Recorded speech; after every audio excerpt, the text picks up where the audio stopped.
Guide to the collection. Extrasolar Annex, Serenitatis Complex, Taurus-Littrow Lunar Repository. Copyright 2022 by David Peterson. All artwork copyright 2022 by David Peterson and Mandy Conti. Welcome to the Taurus-Littrow Lunar Repository. Second floor, Orion Wing. Exhibit number 75. In an impressive display of experimental archaeology, the Dragon Falls team on Taurus-Littrow F has successfully activated a service droid designed from middle sedimentary layer components. Circa 1.2 K local cycles BT. They hope to infer the original scope of activities from the unit's behavior and range of motion. For safety reasons, the fully revived experimental droid, or FRED, only incorporates standard off-world control algorithms, and all of Fred's reference parts predate the AI wars. Exhibit number 82. The reconnaissance team is continuing with the daunting task of cataloging the literature found in the ruins of Colony 2 on Gliese 581c. This culture was evidently as expressive as the populace of Colony 1 is taciturn.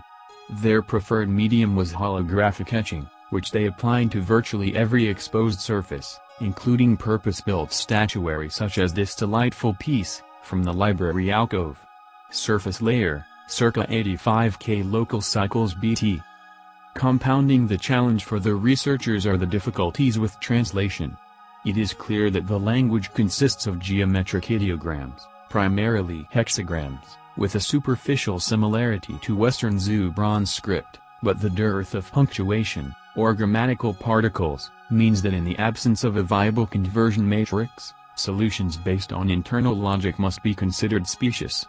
Given the ongoing territoriality dispute, assistance from Colony 1 is not likely to be forthcoming.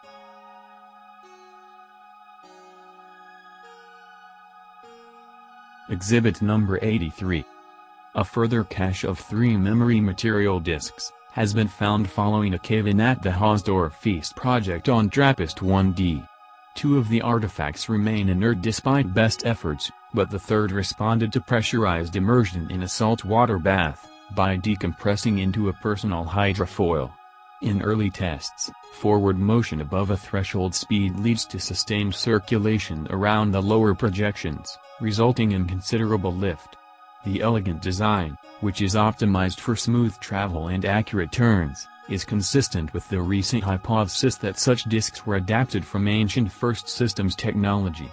This is the third working vehicle recovered from among the artifacts associated with settlements of colonists from sister planet 1E, and dates to approximately 400 local cycles BT.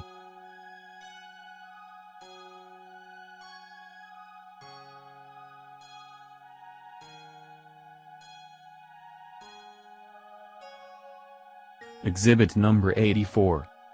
Depicted here is the oldest artifact so far recovered by field teams at Kepler 186f.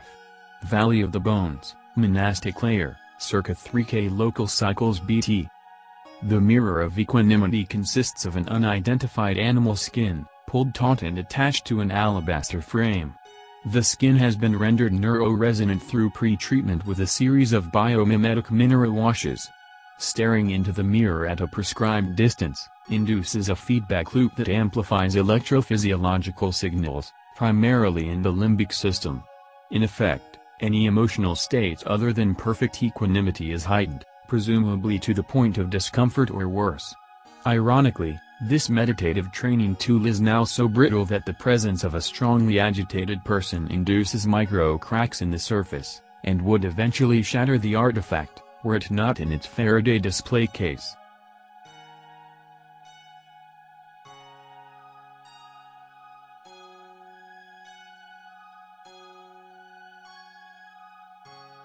Exhibit number 85.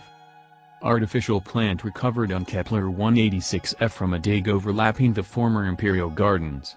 Swansong dynastic layer, circa 250 local cycles BT. The court artisan has used an unusual 4D printing process to preserve the vibrant colors and fine detail of the original, which is fortunate, as there is no longer any trace of the species depicted. The piece dates from a time when horticultural portraitists were held to the highest standards, and were dealt with severely if their creations could be distinguished from actual flora by any of their aristocratic patrons.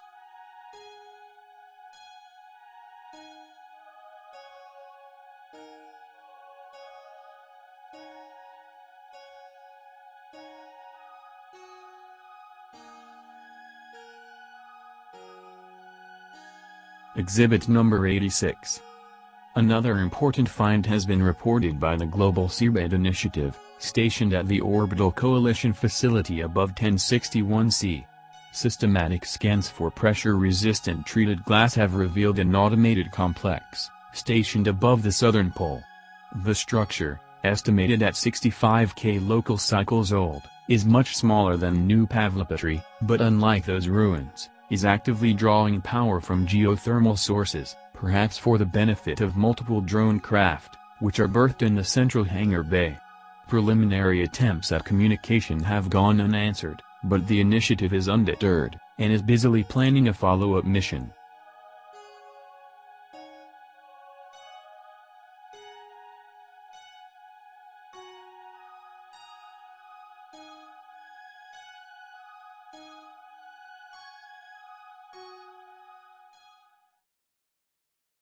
Exhibit number 87. It has been confirmed that the Coalition Research Facility in permanent orbit around Gliese 1061c has been destroyed. The preliminary report by the Interstellar Forensics Unit indicates that the station was targeted simultaneously by projectiles from the South Pole and at least one other planet-site location. The last message from the Global Seabed Initiative detailed the discovery of an ancient automated complex on the polar seabed, and there is speculation that the team's efforts to establish communications were misinterpreted as a hostile gesture. More to follow.